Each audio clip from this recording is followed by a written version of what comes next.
অনেক সময় দেখা যায় পুলিশের চেয়েও আসামি অনেক শক্তিশালী হয়।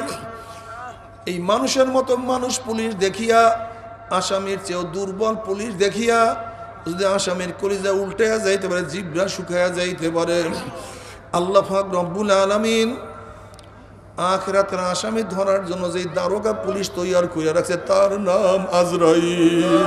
আল্লাহ,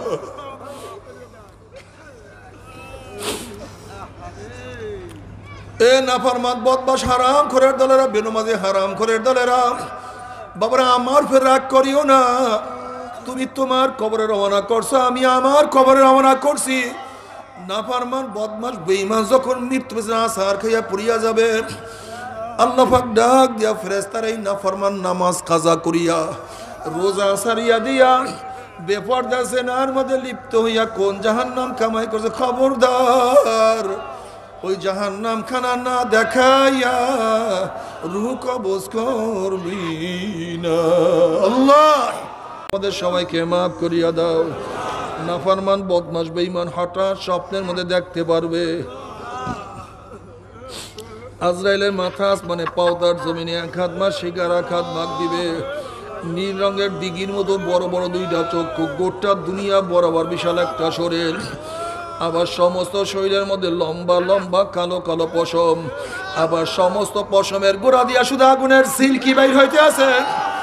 এই অবস্থা দেখিয়া নাফরমানের রূহ আর বাইর হইতে চাইবে না, রূহটা থরথর থরথর করে কাঁপতে থাকবে। আজরাইল আলাইহিস সালাতু ওয়াস সালামের দিকে করুণ দৃষ্টির রূহটা তাকায়া থাকবে, বলবে ভাই আজরাইল, আমার বয়স তো মাত্র 16, আমার বয়স তো মাত্র 18, আমি তো মাত্র মেট্রিক পরীক্ষা দিলাম, আইয়ে ভর্তি হইলাম।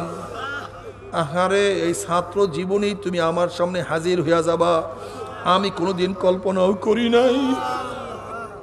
আমার মেট্রিকের ছাত্র বাবারা, 9-এর ছেলেরাও কি দুনিয়ার থেকে বিদায় হয় নাই?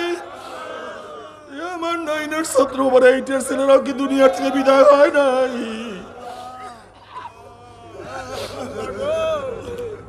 এ বাবা, তুমি কি তোমার সন্তানের লাশ কাঁধের মধ্যে নেও নাই? এ দাদা, এ নানা, তুমি কি তোমার নাতির জানাজায় উপস্থিত হও নাই? এখনো বুঝবা না? এ বড় ভাই, তুমি কি তোমার ছোট ভাইকে দাফন করো নাই? এ বন্ধু, তুমি কি তোমার বন্ধুকে বিদায় দাও নাই? আর কবে তুমি বুঝবা? আর কবে তুমি ফিরবা? তোমার বুঝ কবে আসবে রে বাবা রে? খবরদার না বুঝিয়া মাওলার কবরে যাইও না। আল্লাহ, আল্লাহ রে, আল্লাহ আমাদের সবাইকে তুমি বুঝ দিয়া দাও। বুঝের মালিক তুমি, হিদায়াতের মালিক তুমি। আল্লাহ, আল্লাহ, হিদায়াত না দিয়ে কাউকে বিদায় দিও না। ভাই আজরাইল নতুন বিবাহ করছে, স্ত্রীর সাথে মোলাকাত করার সুযোগ করিয়া দাও। ভাই আজরাইল নতুন ভাবে বিল্ডিং করছি, এত কষ্ট করিয়া সাধনা করি, একটা রাত থাকার সুযোগ করিয়া দাও। ভাই আজরাইল আগামীকাল রেজাল্ট বের হবে, একটু পরীক্ষার রেজাল্ট শোনার সুযোগ করিয়া দাও। ভাই আজরাইল অমুক মাহফিলে গিয়া নিয়াত করছিলাম, নামাজ আর কাজা করবো না, রোজা আর ছাড়বো না, বেপরদা হব না, আহারে দুনিয়ার ক্ষমতার পিছনে আর ঘুরবো না, আমি আর গুনার কাজের কাছেও যাব না, এই নিয়াত করবো, তওবা করব, করতে করতে তুমি আমার সামনে হাজির হয়ে গেছো। আমাকে একটু তওবা করার সুযোগ করিয়া দাও। আল্লাহর কসম, সারা রাত্র ঘুমাবো না, সারা রাত্র ইবাদত করব, সারাদিন কিছুই খাইব না, সারাদিন রোজা রাখবো, বন্ধু বান্ধবের আড্ডার প্রশ্নই আসে না, আমি সারাদিন কোরআন তেলাওয়াত জিকির আজকারের মধ্যে লিপ্ত হয়ে যাব। ওয়া কুম মিনাস সলিহিন। সব জায়গায় সবাই যেমন ধরে নেন সাগরের মধ্যে সফররত অবস্থায় আছেন, বিশাল জাহাজ, অত্যাধুনিক টাইটানিকের চেয়ে অনেক ভালো উত্তম এক জাহাজে সফররত অবস্থা আছেন, প্রেসিডেন্ট আছে, প্রাইম মিনিস্টার আছে, অনেক মন্ত্রী মিনিস্টার, এমপি, ধনাঢ্য ব্যক্তিগণ, শিক্ষিত ডক্টর বহুত। আবার সেখানে কুলিও আছে, খালাসিও আছে, মজদুর আছে, মেতরও আছে। কি ভাই, জাহাজের মধ্যে হরেক ধরনের লোক থাকে না? হঠাৎ জাহাজ যদি সাগরের মধ্যে ডুব দেয়, এখন কুলি সে সাঁতার জানে, মুসি সে সাঁতার জানে, মেতর সে সাঁতার জানে, কিন্তু president, prime minister, MP, minister সে সাঁতার জানে না, সে সাঁতার। এখন কোন ব্যক্তি দামি ভাই? কেন, ঘটনা কি?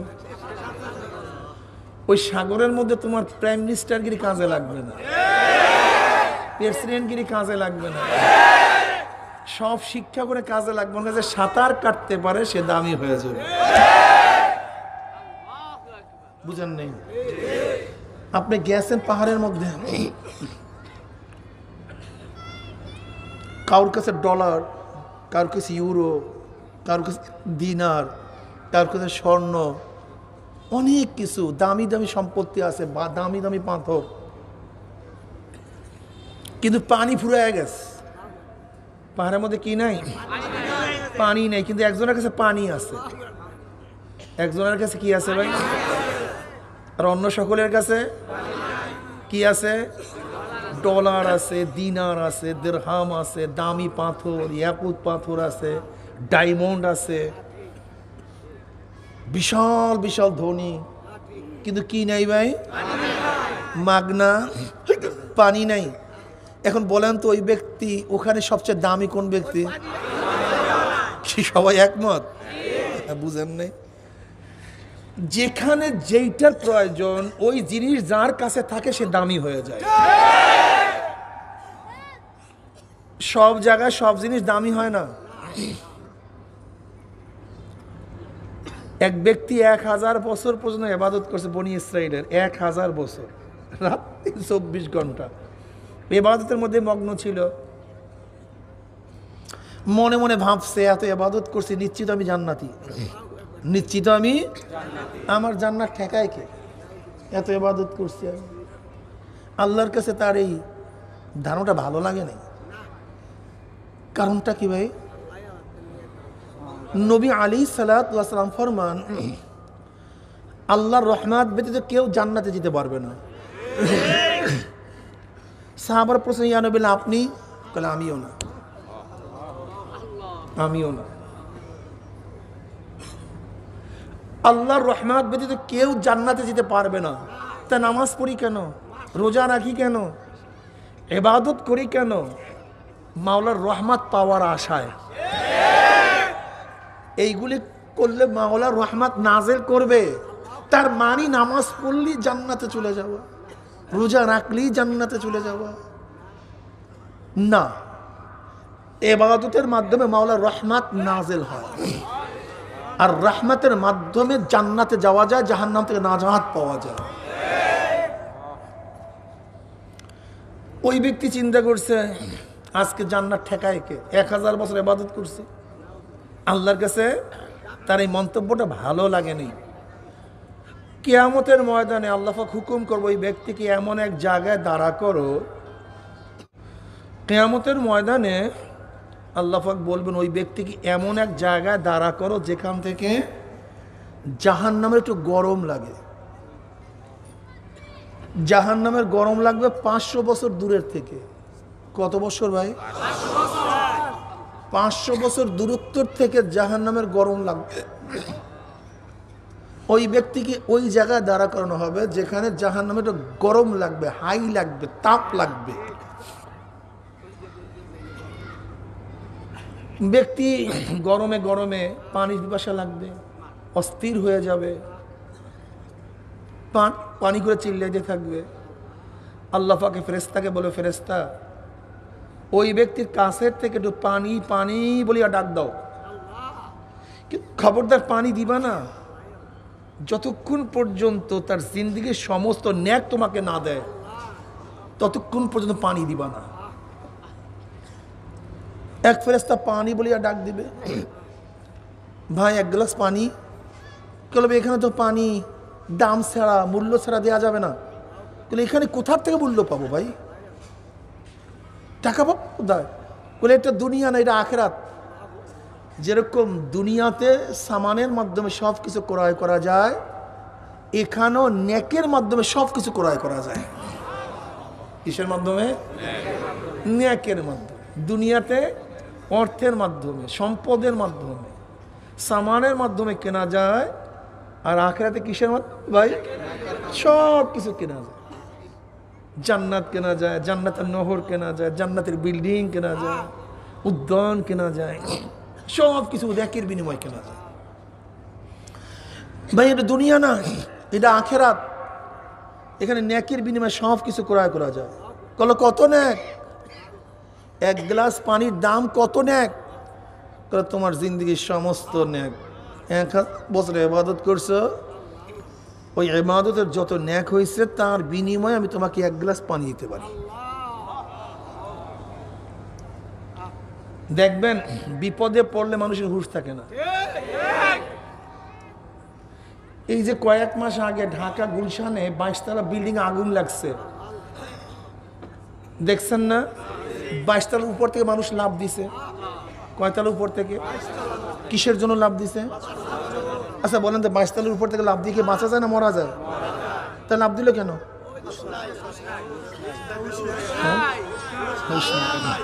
বিপদ দেখলে মানুষের হুঁশ থাকে না। ওই ব্যক্তি তো বাঁচার জন্য লাফ দিছে, ওর খেয়ালই নাই যে 22 তলার উপর থেকে লাফ দিয়ে বাঁচা যায় না, বরং আগে মরা যায়। লঞ্চ ডোবা শুরু করলে কি কার আগে বের হবে, পারাপারি করতে গিয়ে মানুষ মারা যায়। বিল্ডিং এ আগুন লাগলে কি কার আগে বের হবে, পারাপারি করে মানুষ মারা যায়। কোনো বাঁধ পড়িয়া গেলে মানুষ এমন ভাবে দৌড় দেয়, কুয়ায় পড়লো না ভাঙ্গা বলে খবরই থাকে না।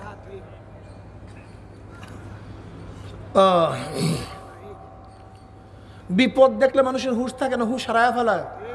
তো ওই ব্যক্তির হুঁশ থাকবে না।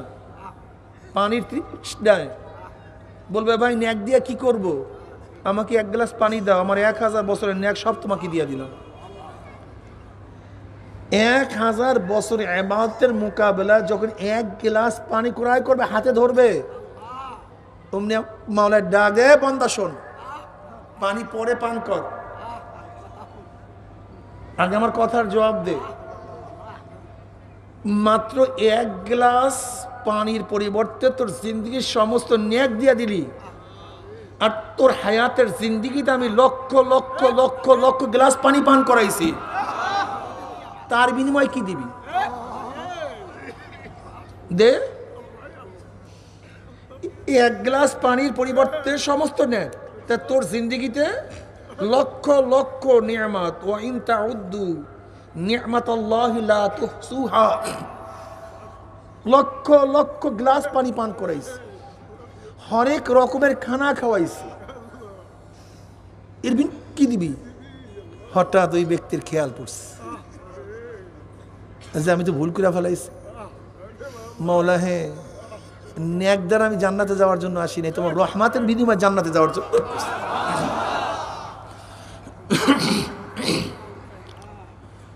বাইজিদ বুস্তামি রহমতুল্লাহ আলাইহি ইন্তেকালের পরে তার শাগরিদ তাকে স্বপ্ন দেখছেন, প্রশ্ন করছে, হযরত কেমন আছেন? বলে আল্লাহ পাক ভালোই রাখছে, কিন্তু ঘটনা খুবই খারাপ ছিল। বলে কি? বলে আল্লাহ পাক প্রশ্ন করছে, বাইজিদ কি নিয়ে আসছো?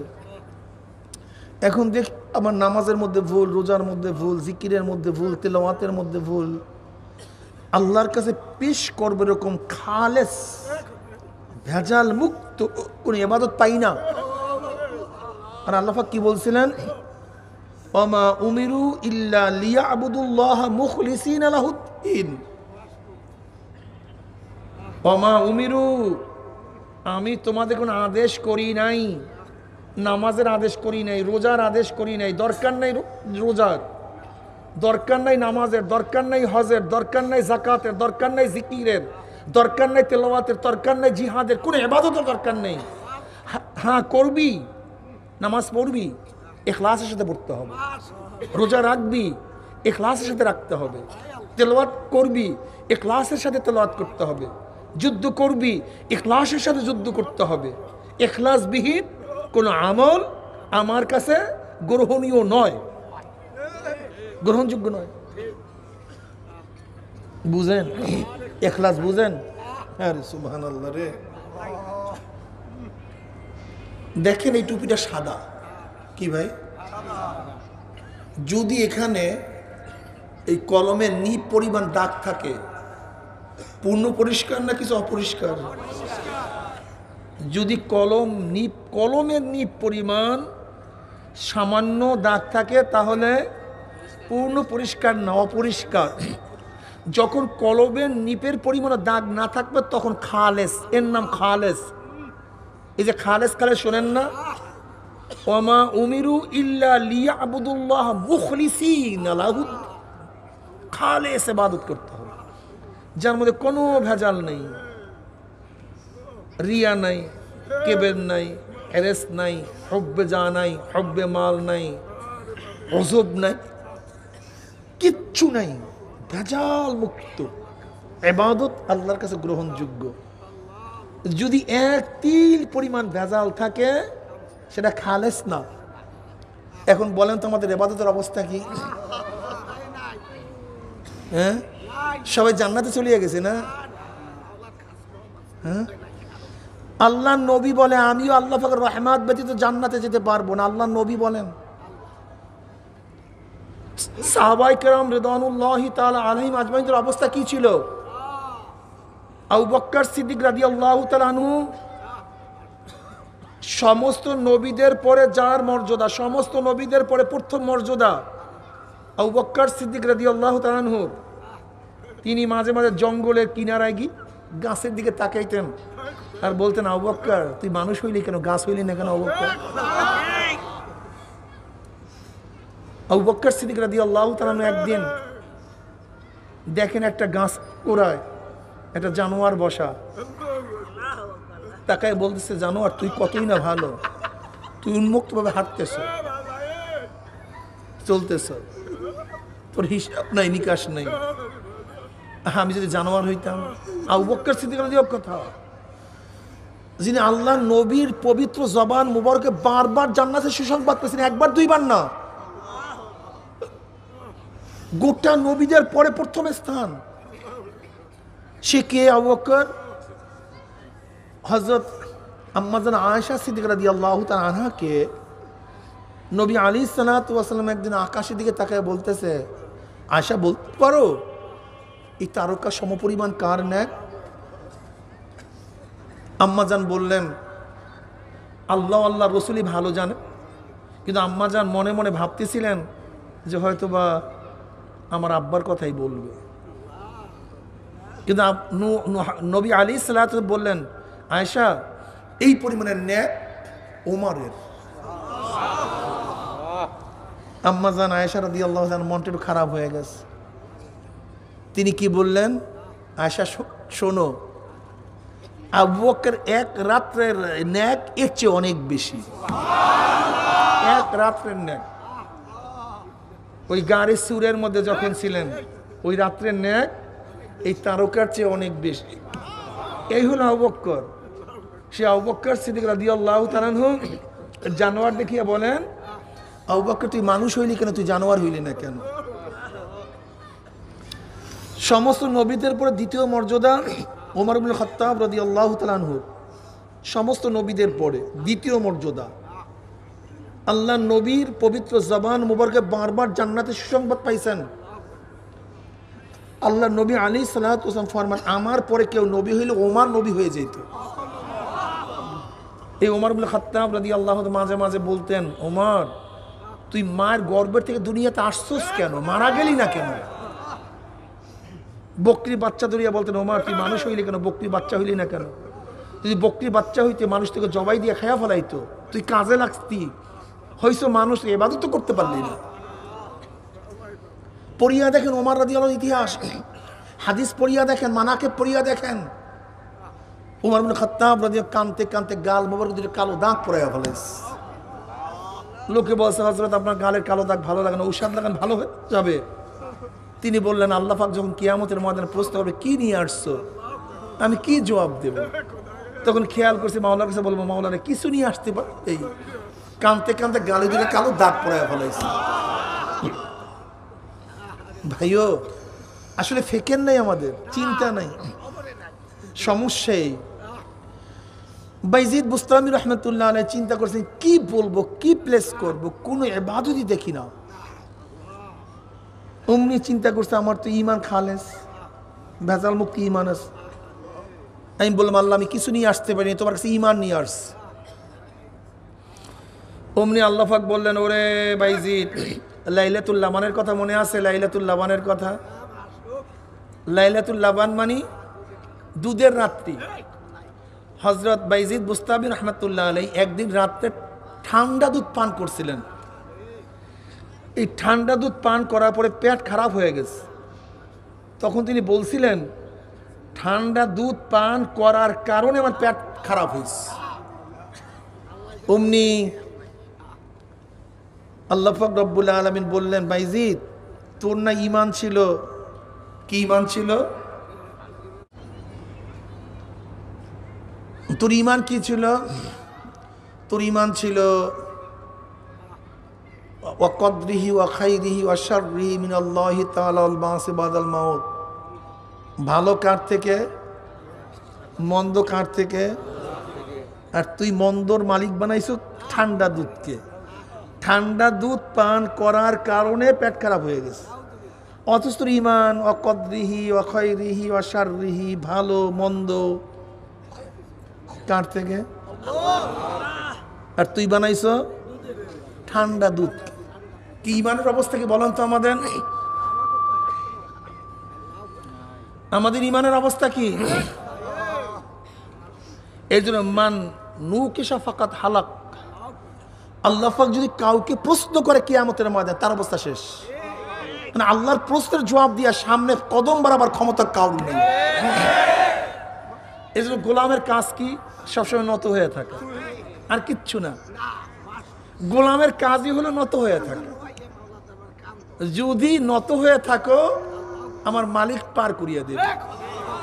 বড়োর সামনে ফাইজলামি করিও না। বড়োর সামনে ফাইজলামি করছো কি কারবার শেষ। বাঘ, চিতাবাঘ আর শ্রীগাল তিনজনে মিলিয়ে শিকারে গেছে। শিকারে যাওয়ার পরে তিনটা শিকার করছে, একটা গাধা, একটা হরিণ আর একটা খরগোশ। এখন বাঘ বলতেছে, এই চিতা তুই ভাগ কর, তুই ভাগ কর। কলে মহারাজ ভাগ তো সহজ, বেকদরে জোসাতে হেসাতুন, বেকদরে জোসাতে হেসাতুন, শরীর অনুযায়ী হেসা অংশ হবে। শরীর অনুযায়ী কি হবে? অংশ হবে, ভাগ হবে।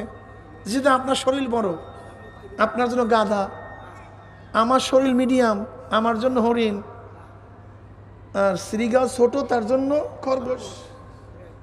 বাঘ বুঝতে পারছে যে হরিণের গোশত মজা, ও খাওয়ার জন্যই উসুল বাতাইস, এই নিয়ম বাতাইস। অমনি মেজাজ খারাপ, ধাম করে থাপ্পড় লাগাই দিস।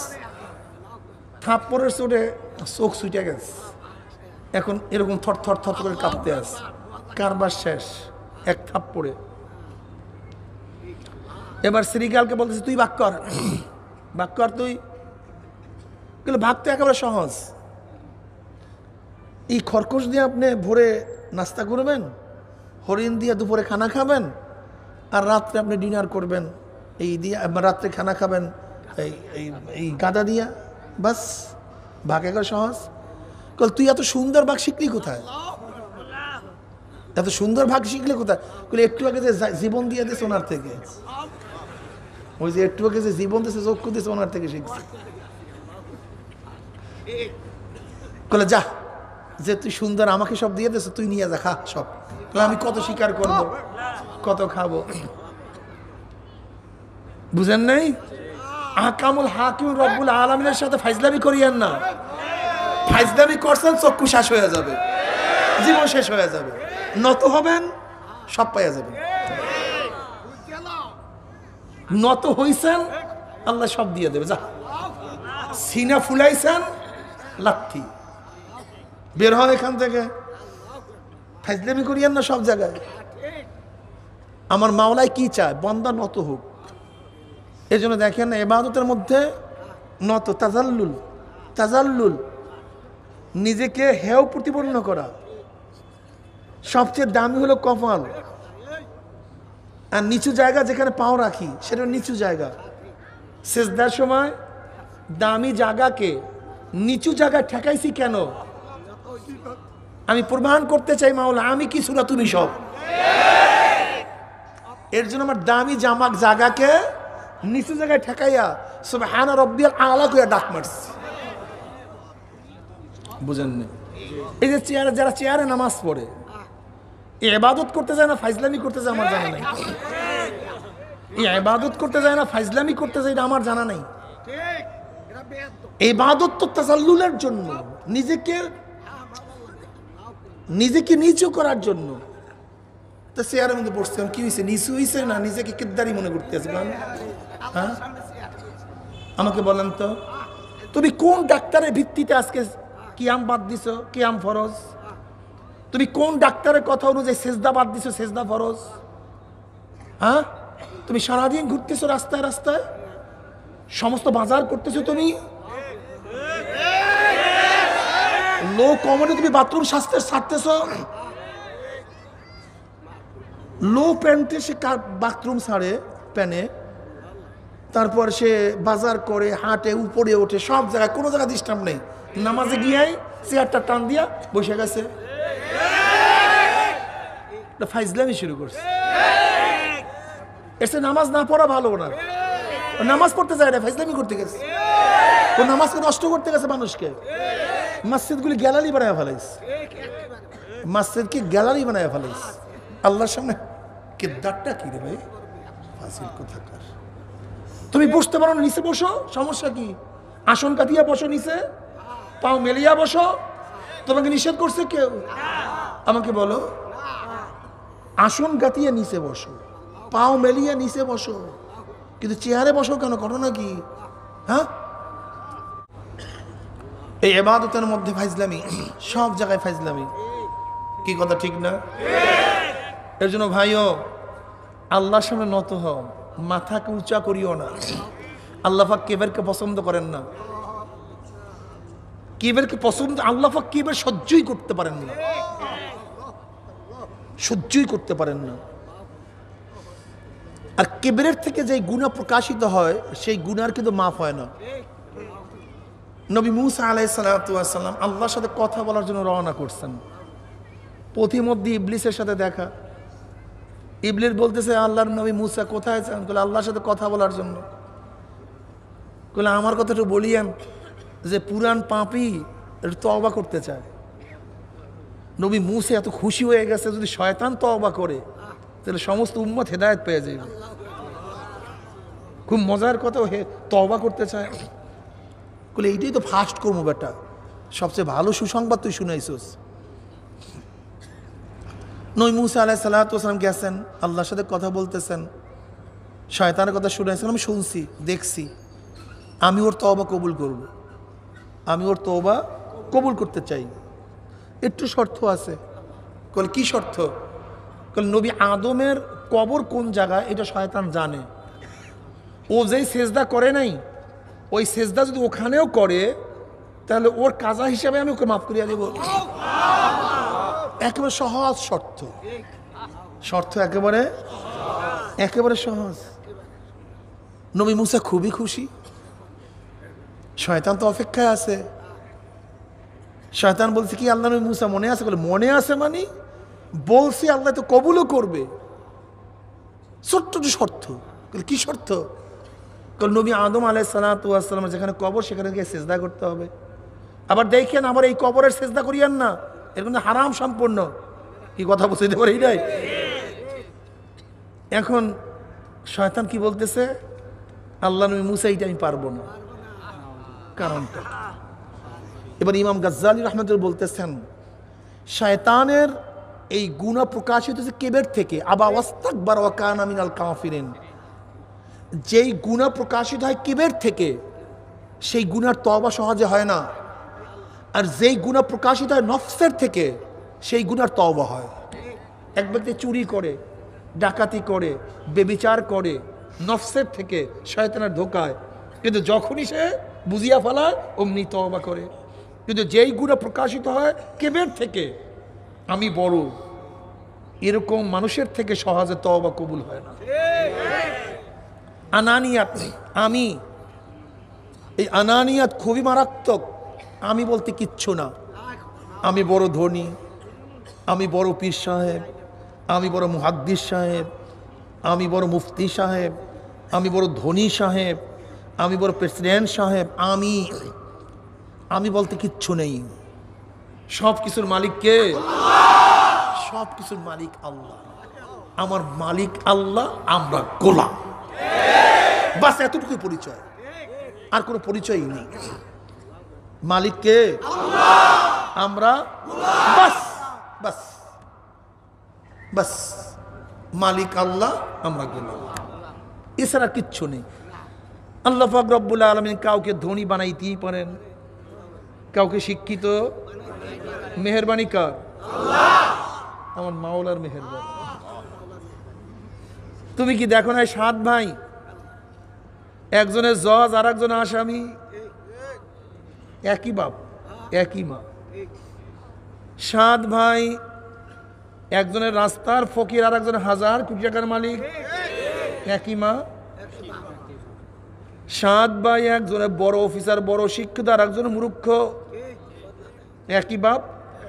তাহলে আমি তো কিছু না। যদি আমি হইতাম তাহলে আমার সব ভাই শিক্ষিত হইল না কেন? আমার সব ভাই ধনী হইল না কেন? একই বাপ একই মা, একজনের বয়স পাইছে অনেক, আর একজনের ছোটবেলা কেন মারা গেল? একই বাবা একই মা, একজনের সুন্দর একজনের কালো কেন? একজনের সুস্থ আর একজনের অসুস্থ কেন? একজনের সম্মানিত আর একজনের বেইজ্জতি কেন? একজনের আসামি আর একজনের জজ কেন? আল্লাহ। একজনের পুরুষ আর একজনের মহিলা কেন? আমি তো কিচ্ছু না রে ভাই। তুমি কি দেখো নাই কত কর্মচারী এখন কোটি কোটি টাকার মালিক, আর যে মালিক সে রাস্তার ফকির হয়ে গেছে?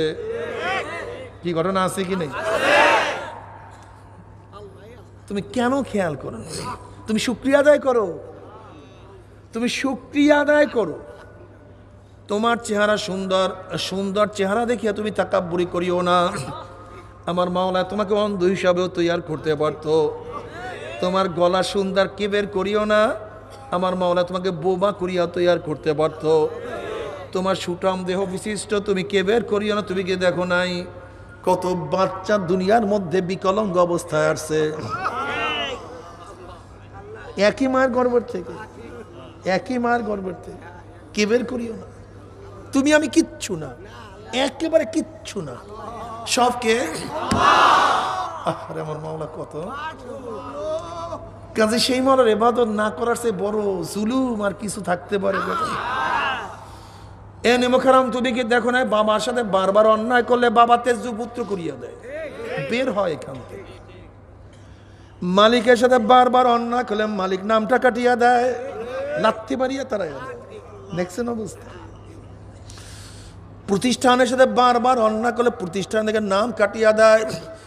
বন্ধুর সাথে বারবার অন্যায় করলে বন্ধু তোমাকে হত্যা করিয়া ফেলায়। দলের সাথে অন্যায় করলে দলের থেকে নাম কাটিয়া দেয়। দেশের সাথে বারবার অন্যায় করলে ফাঁসিতে ঝুলাইয়া দেয়। অথচ আমার মাওলার সাথে এত অন্যায় করলাম, এত নাফরমানি করলাম, যার কোনো শেষ নাই, কোনো সীমা নাই। এরপর আমার মাওলা ডাক দিয়ে বলে, কুলিয়া ইবাদিয়াল্লাযিনা আসরাফু আলা আনফুসিহিম লা তাকনাতু মির রাহমাতিল্লাহ ইন্নাল্লাহা ইয়াগফিরুয যুনুবা জামিয়া। বলে তুমি কেন খেয়াল করো না? আজকে বাংলাদেশ সরকারের কিছুই আমরা ভোগ করি না, বরং বাংলাদেশ সরকার আপনার আমার খাজনা ট্যাক্স ভ্যাটের পয়সা দিয়ে কত আনন্দ ফুর্তির মধ্যে থাকে। এরপরও সরকারের 1000 হুকুম পালন করি, একটা হুকুম যদি অমান্য করি আপনার বিরুদ্ধে আমার বিরুদ্ধে একটা কেস দায়ের হইয়া যায়। চার্জশিটের কাগজ নিয়ে আসামিকে খোঁজার জন্য পুলিশ ঘুরতে থাকে। যখন সিআইডি ডিআইবির মাধ্যমে খবর পায় অমুক ঘরের মধ্যে আসামি লুকানো অবস্থায় আছে, পলানো অবস্থায় আছে, ঘরের চারপাশে বেড় দিয়া ফেলায়। যখন আসামি অনুভব করে যে পুলিশ বেড় দিয়া ফেলাইছে, আসামির হুঁশ থাকে না, কলিজার থর থর থর থর করে কাঁপতে থাকে, কলিজা শুকায়া যায়, জিভটা শুকায়া যায়। দরজা জানালা ফাঁক করার সাথে সাথে বন্দুক উঁচা করিয়া বলে, আরে খবিস, এতদিন সরকারের হুকুম মানো না, আজকে আর সরকারের হুকুম না মানে উপায় নাই। এরপরে হাতের মধ্যে হ্যান্ডকাপ লাগাইয়া জজখানার টিকটিকির মধ্যে হাজির করিয়া ফেলায়। আসামি দুই হাত জোর করিয়া অবনত মস্তিষ্কে চোখের মধ্যে পানি টলটল করতে থাকে আর বলে, জজ সাহেব, সরকারের কিছুই ভোগ করি না, বরং সরকার আমাদের খাজনা ট্যাক্স ভ্যাটের পয়সা দিয়ে আপনার চাকরির বেতনের পয়সা দেয়। এরপরও সরকারের হাজার হুকুম মানছি, একটা হুকুম অমান্য করছে, আপনি আমাকে মাফ করিয়া দেন। তখন জজ সাহেব বলে, বাবা, এখানে মাপের কোনো আইন নাই, একটা হুকুম অমান্য করছে, একটা হুকুম অমান্য করার শাস্তি তোমাকে ভোগ করতেই হবে। এরপরে জজ সাহেব কাউকে 30, কাউকে 40, কাউকে যাবজ্জীবন, কাউকে ফাঁসির রায় লিখিয়া দেয়। অমনি জেলখানার একদল পুলিশ আসিয়া হাতের মধ্যে হ্যান্ডকাপ লাগাইয়া জেলখানার মধ্যে ঢুকিয়া দেয়। যদি বাংলাদেশ সরকারে কিছু ভোগ না করিয়াও একটা হুকুম অমান্য করার কারণে তোমাকে জেলে থাকতে হয়, ফাঁসিতে ঝুলতে হয়, অথচ বাংলাদেশ সরকারে কিছুই আমরা ভোগ করি না। এখন আমি প্রশ্ন করবো, আসমান কার, জমিন কার, সূর্য কার, চন্দ্র কার? আমার মাওলার আসমান, আমার মাওলার জমিন, আমার মাওলার সূর্য, আমার মাওলার চন্দ্র, আমার মাওলার গাছ, আমার মাওলার মাছ, আমার মাওলার পানি, আমার মাওলার বাতাস, আমার মাওলার চক্ষু, আমার মাওলার নাক, আমার মাওলার জবান, আমার মাওলার হাত, আমার মাওলার পাত, আমার মাওলার হাত, আমার মাওলার লাঞ্চ, আমার মাওলার সব নেয়ামত ভোগ করিয়া যারা আমার মাওলার হুকুম মানবা না, আমার মাওলা ও সারবে না। আল্লাহ বাবারে, দুনিয়ার সরকারের পুলিশ মানুষের মতোই একজন মানুষ। অনেক সময় দেখা যায় পুলিশের চেয়েও আসামি অনেক শক্তিশালী হয়। এই মানুষের মতো মানুষ পুলিশ দেখিয়া, আসামির চেয়েও দুর্বল পুলিশ দেখিয়া যদি আসামির কলিজা উল্টে যাইতে পারে, জিভটা শুকায়া যাইতে পারে। আল্লাহ পাক রব্বুল আলামিন আখিরাতের আসামি ধরার জন্য যে দারোগা পুলিশ তৈরি করে রাখছে, তার নাম আজরাইল। আল্লাহ,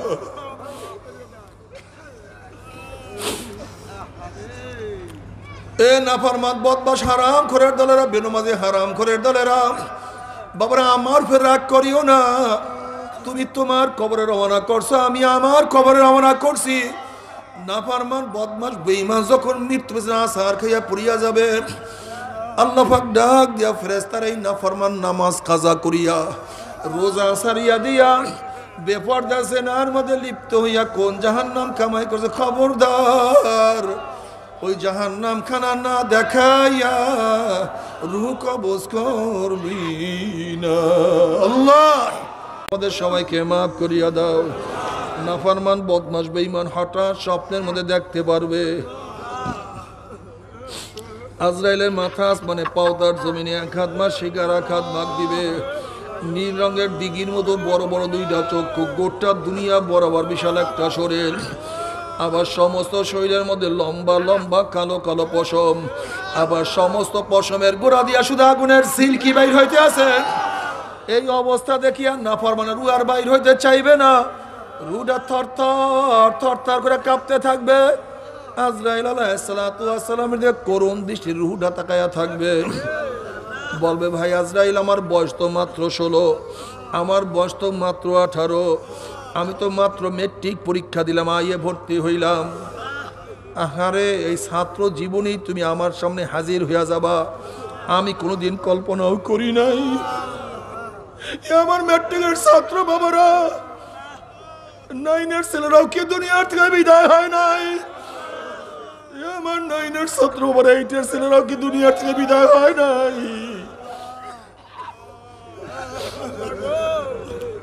এ বাবা, তুমি কি তোমার সন্তানের লাশ কাঁধের মধ্যে নেও নাই? এ দাদা, এ নানা, তুমি কি তোমার নাতির জানাজায় উপস্থিত হও নাই? এখনো বুঝবা না? এ বড় ভাই, তুমি কি তোমার ছোট ভাইকে দাফন করো নাই? এ বন্ধু, তুমি কি তোমার বন্ধুকে বিদায় দাও নাই? আর কবে তুমি বুঝবা? আর কবে তুমি ফিরবা? তোমার বুঝ কবে আসবে রে বাবা রে? খবরদার না বুঝিয়া মাওলার কবরে যাইও না। আল্লাহ, আল্লাহ রে, আল্লাহ আমাদের সবাইকে তুমি বুঝ দিয়া দাও। বুঝের মালিক তুমি, হিদায়াতের মালিক তুমি। আল্লাহ, আল্লাহ, হিদায়াত না দিয়ে কাউকে বিদায় দিও না। ভাই আজরাইল নতুন বিবাহ করছে, স্ত্রীর সাথে মোলাকাত করার সুযোগ করিয়া দাও। ভাই আজরাইল নতুন ভাবে বিল্ডিং করছি, এত কষ্ট করিয়া সাধনা করি, একটারা তো থাকার সুযোগ করিয়া দাও। ভাই আজরাইল আগামীকাল রেজাল্ট বের হবে, একটু পরীক্ষার রেজাল্ট শোনার সুযোগ করিয়া দাও। ভাই আজরাইল অমুক মাহফিলে গিয়া নিয়াত করছিলাম, নামাজ আর কাজা করবো না, রোজা আর ছাড়বো না, বেপর্দা হব না, আহারে দুনিয়ার ক্ষমতার পিছনে আর ঘুরবো না, আমি আর গুনার কাজের কাছেও যাব না, এই নিয়াত করবো, তওবা করব। করতে করতে তুমি আমার সামনে হাজির হয়ে গেছো, আমাকে একটু তওবা করার সুযোগ করিয়া দাও। আল্লাহর কসম, সারা রাত্র ঘুমাবো না, সারা রাত্র ইবাদত করব, সারাদিন কিছুই খাইব না, সারাদিন রোজা রাখবো, বন্ধু বান্ধবের আড্ডার প্রশ্নই আসে না, আমি সারাদিন কোরআন তেলাওয়াত জিকির আজকারের মধ্যে লিপ্ত হয়ে যাব। ওয়া কুম মিনাস সলিহিন, আমি নেককার আল্লাহ ওয়ালা হয়ে যাবো, আমাকে একটু তওবা করার সুযোগ করিয়া দাও। আজরাইল আলাইহিস সালাতু ওয়াস সালাম বড় খবিস, আমার মাওলা কি কালামে পাকের মধ্যে আগে বলেন নাই, ওয়ালা ইউআখিরুল্লাহু নাফসান ইযা জাআ আজালুহা, আমি কার বাড়ির দরজায় নক করলে গোটা দুনিয়ার মানুষ আমাকে সরাইতে পারে না, আমি কার সামনে হাজির হইলে গোটা দুনিয়ার মানুষ আমাকে ভাগাইতে পারে না, আমি আমেরিকার রাশিয়া বুলেট কামানার কিছুই ভয় করি না, আর তোকে সুযোগ দেওয়া হবে না। আজরাইল আলাইহিস সালাতু ওয়াস সালাম গোশয় আর হুডার পরে এমন জোরে থাবা মারবে, তারপর জোরে কলিজার রগগুলি সিরিয়া সিরিয়া নিয়ে যাইবে। এই দুনিয়াতে তোমাকে আমাকে আর কেউ রাখতে পারবে না। আল্লাহ, আল্লাহ তুই আমাদের সবাইকে মাফ করিয়া দাও।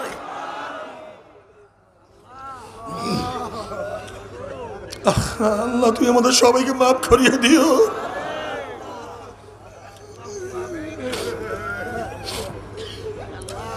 আল্লাহ তুমি ওয়াহাশিকে মাফ করিয়া দিছো, তুমি বনি ইসরায়েলের 100 খুনিকে মাফ করিয়ে দিছো, তুমি বনি ইসরায়েলের প্রতিটা মহিলাকে ক্ষমা করিয়া দিছো, তুমি আমাদেরকে মাফ করিয়ে দিও। বাবারে, ও আমার যুবক বাবারা, সময় চলিয়া যাইতে আছে। ও যুবক, যুবক রে, ঘন্টা যায় না, 1 ঘন্টা তোমার হায়াত কমিয়া যাইতে আছে, দিন যায় না, একদিন তোমার আমার হায়াত চলিয়া যাইতে আছে, সপ্তাহ যায় না, মাস যায় না, বছর যায় না, 1 বছর তোমার আমার হায়াত চলিয়া যাইতে আছে। আল্লাহ তুমি আমাদের সবাইকে বুঝার তৌফিক দিয়া দাও। এই কবরের মধ্যে 1000 বছর থাকতে হবে, কবর খুবই মারাত্মক জায়গা। আরে আরে, কবর তো খুব মারাত্মক জায়গা। আসলে এই মাটির কবর আসল কবর না, মুমিন মুত্তাকিনদের জন্য 4th আসমান রাওযাতুম মিন রিয়াজিল জান্নাত, জান্নাতের বাগিচা আসল কবর। আর বদমাশ বেঈমানদের জন্য 7 তবক জমিনের নিচে জিন জাহান্নামের কুয়ায়না আসল কবর। আরে বাবা আল্লাহ তুমি মাফ করিয়া দাও। আযাবুল কবরে হক, কবরে আযাব সত্য, কোনো সন্দেহ নাই।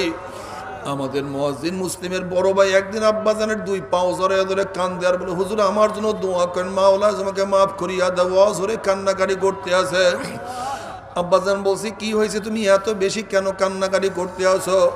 বলে হুজুর আমি বিকালবেলা গরু গুলিয়ে নিয়ে যখন বাড়ির দিকে রওনা করলাম, ফকির বাড়ির কবরের কাছে গরুগুলি যাওয়ার সাথে সাথে হাম্বা হাম্বা হইয়া জোরে গরুগুলি দৌড় মারছে। আমি চিন্তা করলাম গরুগুলি কেন দৌড় মারলো। বলে হুজুর আমি যখন কবরের দিকে তাকাইলাম তখন দেখি কবরের মধ্যে আগুন, এমন আগুন মাওলা আমাকে দেখাইছে। মাওলা আমাকে মাফ নাই করে আমার কি উপায় হবে? বাবারে কত কবরের মধ্যে ধোঁয়া দেখা যায়, সাপ বিচ্ছু দেখা যায়। বেঈমান গুনাহগার ছাড়া কোন কবরের মধ্যে এই অবস্থা দেখা যায় না।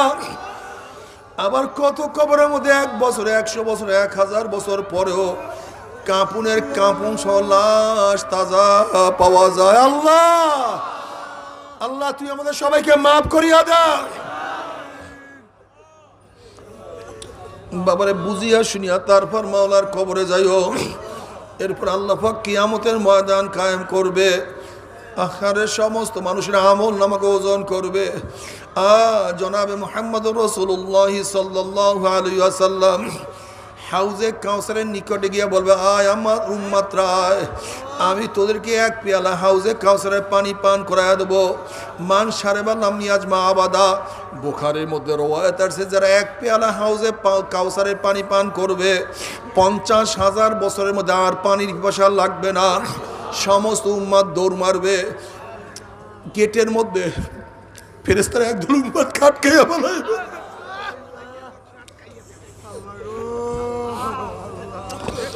ওই ব্যক্তির অবস্থা কেমন হবে? যেরকম কোন মানুষকে যদি কোনো একটা বাগে তাড়া দেয় আর ওই মানুষটা বাগের থেকে বাঁচার জন্য বিল্ডিং এর দরজার দিকে দৌড় মারছে, যদি আমি বিল্ডিং এর দরজার মধ্যে ঢুকিয়া যাইতে পারি তাহলে বাঘের আক্রমণ থেকে আমি বাঁচিয়া যাব। বাঘের আক্রমণ থেকে জোরে দৌড় মারছে আর বাঘেও তাকে ধরার জন্য দৌড়াইতে আছে। ওই ব্যক্তি দৌড়াইতে দৌড়াইতে যখনই বিল্ডিং এর কাছে চলিয়া গেছে, দরজার কাছে চলিয়া গেছে, হঠাৎ যদি ভিতর থেকে দরজা বন্ধ হইয়া যায়, সামনে আর জায়গা নাই, পিছনে বাঘ। ওই ব্যক্তির যত বিপদ, এর সে কোটি কোটি গুণ বিপদ হবে। পিছনে জাহান্নাম গরিব গরিব ডাক মারতে আসে, ফেরেশতারা জাহান্নাম ধরিয়া রাখতে পারে না। ওইদিকে নবী আলাইহিস সালাতু ওয়াস সালাম বলছে, আয় আমার উম্মতরা, এক গ্লাস হাউজে কাউসারের পানি পান করে দেব, 50,000 বছরের মধ্যে আর পানি পিপাসা লাগবে না। সবাই দৌড় দিবে। হঠাৎ যদি আটকায়া ফেলায়, পিছনে যে জাহান্নাম, সামনে আর জায়গা নাই, ওই ব্যক্তির কি উপায় হবে? আল্লাহ তুমি আমাদের সবাইকে মাফ করিয়া দাও। সবাইকে তোমার হাবিবের হাত মোবারকে হাউজে কাউসারের পানি ব্যবস্থা করিয়া দিও। আমাদের সবাইকে ব্যবস্থা করিয়া দিও।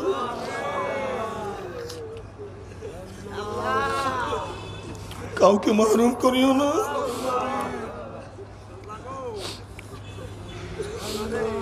অমনি ওই ব্যক্তি বলবে, ইয়া নবী আল্লাহ, ইয়া রাসূলুল্লাহ, আপনি আমাদেরকে ডাক দিছেন কিন্তু ফেরেশতারা আমাদেরকে আসতে দেয় না। নবী আলাইহিস সালাতু ওয়াস সালাম বলে, হে ফেরেশতারা কেন আটকায়া ফেলাইছো? আমার উম্মতকে ছাড়িয়া দাও, আমি এক পেয়ালা হাউজে কাউসারের পানি পান করাইয়া দেব।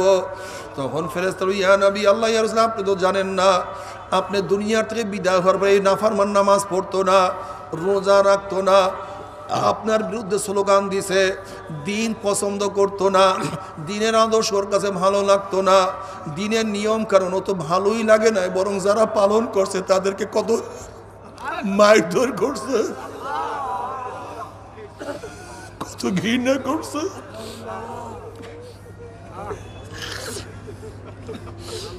আপনার সুন্নাত অনুযায়ী যারা চলছে তাদেরকে টিটকারি করছে, টুপি উঠাইয়া থুক মারছে, দাড়ি ধরিয়া টানা হেসরা করছে, লম্বা জামা ধরিয়া টানা হেসরা করছে। আপনার আদর্শ বাস্তবায়ন করার জন্য যারা সাধনা করছে তাদেরকে ব্যাত লাগাইয়া দিছে। লাত্তি মারছে, সর মারছে, জেলে ঢুকাইয়া ফেলাইছে, আপনার দিনকে পরিবর্তন করিয়া ফেলাইছে। এই কথা শোনার সাথে সাথে আমার নবীর কলিজা মুবারকের দাগ লাগিয়া যাবে।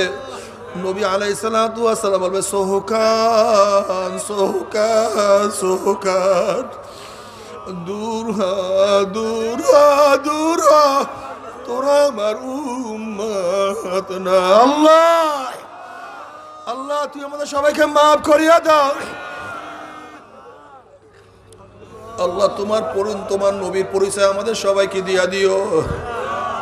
তোমার নবীর হাতে হাউজে কাউসারের পানির ব্যবস্থা করিয়া দিও। ও বাবারে, কার জন্য আজকে দাড়ি কাটছো, কার জন্য সুন্নাত ছাড়ছো, আজকে কার জন্য নামাজ ছাড়ছো, কার জন্য হারাম খাইতে আছো, কিয়ামতের ময়দানে আমার নবী পরিচয় না দিলে কোনো উপায় হবে না। আল্লাহ তুই আমাদের সবাইকে মাফ করিয়া দাও। আখার ওইদিকে জাহান্নাম গুরিম গুরিম আওয়াজ মারবে, জাহান্নামের আওয়াজে কিয়ামতের ময়দানে থর থর করে কাঁপতে থাকবে। এই অবস্থা দেখিয়া সমস্ত নবীরা সেজদায় পড়িয়া বলবে, মাওলা আমাকে বাঁচাও, আমাকে বাঁচাও, আমাকে বাঁচাও। এই মুহূর্তে জনাবে মুহাম্মদুর রাসূলুল্লাহ সাল্লাল্লাহু আলাইহি ওয়াসাল্লাম সেজদায় পড়ে বলবে, মাওলা রে, তোমার ইজ্জত ও জালালের কসম খেয়া বলতে আছি, আজকে ওই জাহান্নাম তোমার একটা উম্মতকেও খেয়া ফেলায়, আমি কিন্তু তোমার হাবিব জান্নাতের মধ্যে ঢুকবো না। আল্লাহ পাক রব্বুল আলামিন নবীর দোয়া কবুল করিয়া জিব্রাইলকে বলবে, যাও জিব্রাইল আমার হাবিবের কাছে এই পানিটুকু নিয়ে দিয়ে আসো। নবী আলাইহিস সালাতু ওয়াস সালাম যখন ওই পানি জাহান্নামের গায়ে ছিটা মারবে, জাহান্নাম ক্যাত ক্যাত করে পিছনে সরিয়া যাবে। নবী আলাইহিস সালাতু ওয়াস সালাম বলবেন, মাওলা রে, যেই জাহান্নামকে লক্ষ লক্ষ ফেরেশতারা ধরিয়া রাখতে পারে না, এ আবার কোন কুদরতি পানি, কোন আশ্চর্য পানি, যেই পানি মারার সাথে সাথে জাহান্নাম পিছনে সরিয়া গেল। আল্লাহ পাক ডাক দেওয়া, হাবিবগণ, এই পানি কোন আশ্চর্য পানি না, কোন কুদরতি পানি না, এই পানি হলো তোমার গুনাহগার উম্মতের চোখের পানি। আল্লাহ আল্লাহ তুমি চোখের পানি কবুল করিয়া নিও। এর জন্য নবী আলাইহিস সালাতু ওয়াস সালাম ফরমান, ইবুকু ইবুকু ওয়া ইল্লাম তাবকু ফাতাবাকু, আমার উম্মত কান্দো কান্দো, কান্না না আসলে মুখটাকে বেকা তের করি, আল্লাহ মাওলা রে, আমার মাওলা রে। আল্লাহ আল্লাহ তুমি কবুল করিয়া নাও। বাবার হাদিসের মধ্যে আসছে, দুই ফোঁটাকে আল্লাহ পাক রব্বুল আলামিন জাহান্নামে নিবে না। রক্তের ওই ফোঁটা আল্লাহর জমিনে আল্লাহর হুকুমতকে কায়েম করার জন্য শরীর থেকে যেই রক্তের ফোঁটা বের হয়ে যাবে, ওই রক্তের ফোঁটাকে আল্লাহ পাক জাহান্নামের আগুনে স্পর্শ করাবেন না। চোখের ওই পানির ফোঁটা, মাওলার ভয়ে জাহান্নামের ভয়ে চোখের থেকে যেই পানির ফোঁটা গড়াইয়া পড়বে, আমার মাওলার চক্ষুকে জাহান্নামে নেবে না। আল্লাহ তুমি কবুল করিয়ে নিও।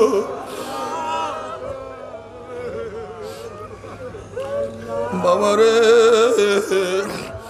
আজকে দুনিয়ার মধ্যে এক ফোঁটা চোখের পানিও জাহান্নাম হারাম হওয়ার কারণ হইতে পারে, কিন্তু কিয়ামতের ময়দানে নাফরমানা কান্না শুরু করবে।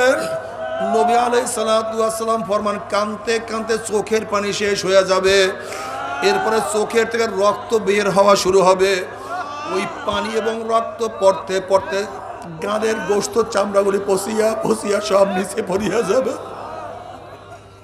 চোখের নিচে বিশাল বিশাল গর্ত হইয়া যাবে। টনকে টন টনকে টন টনকে টন পানি চোখের থেকে পড়বে, কিন্তু আর কোনো লাভ হবে না, আর কোনো লাভ হবে না।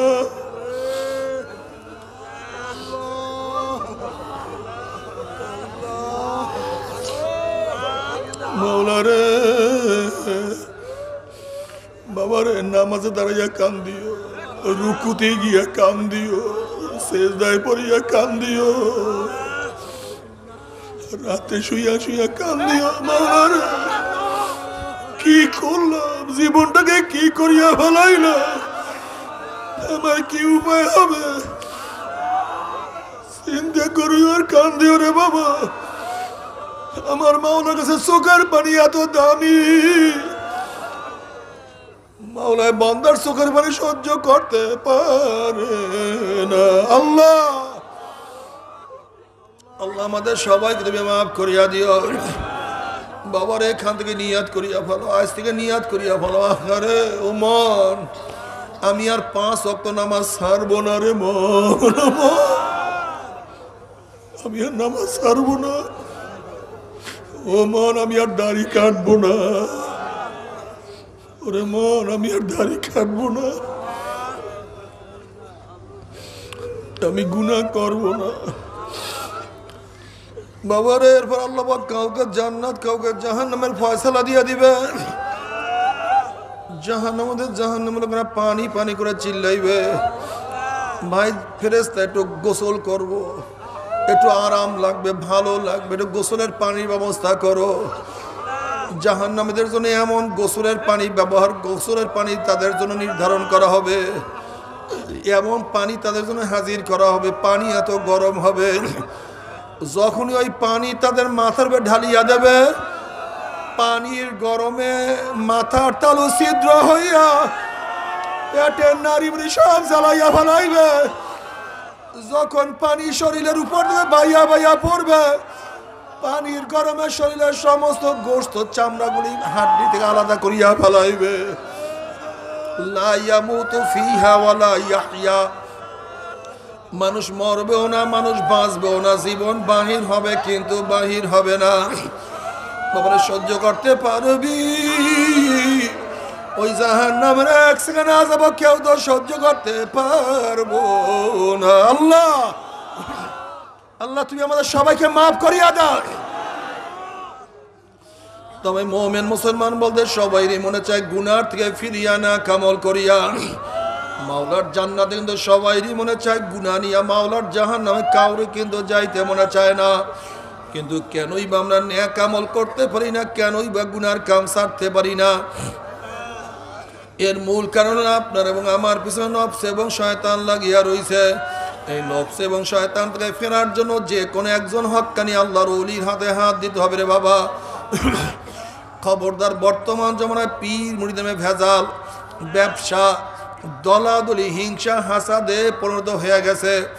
সমস্ত আল্লাহর ওলির একমত, যেই পীরের 5 জন মুরিদের মধ্যে কম পক্ষে 3 জনকে দেখবেন আলহামদুলিল্লাহ সুন্নাত মুআফিক আমল আকলাক মজবুত হইয়া যাইতে আছে, গুনার কাম ছাড়তে আছে, নেকের আমল ধরতে আছে, কলব নরম হইয়া চোখে পানি আসতে আছে। বৃক্ষতর নাম কি, ফলে পরিচয়। আমি চরমোনাই বুঝি না, চরমোনার দাওয়াত প্রশংসা প্রচার প্রসার করার জন্য আসি না রে বাবা। চরমোনায় যাওয়ার তোমার কোনো দরকার নাই, কোনো দরকার নাই, কোনো দরকার নাই। তুমি যার কাছে গিয়া পারো গুনার কাম সারো, না কেরামল ধরো, কলব নরম করিয়া চোখে পানি নিয়া মাওলার কবরে যাইও। যেরকম দুনিয়ার ঘরে আগুন লাগলে পানি ছাড়া নিবানো যায় না, ঠিক তদ্রুপ তোমার এবং আমার গুনার দ্বারা যে জাহান্নামের আগুন জ্বলিয়া রইছে, চোখের পানিও ছাড়া কিন্তু জাহান্নামের আগুন নিবানো সম্ভব না। কাজী বাবা আমার জন্য দোয়া আছে, আমিও দোয়া করি। সবাই সবার জন্য প্রাণ খুলিয়া দোয়া করো, যেন কিয়ামতের ময়দানে গলাগলি বাঁধিয়া মাওলা একসাথে জান্নাতে যাওয়ার তৌফিক দিয়া দেয়। আল্লাহুম্মা আমিন।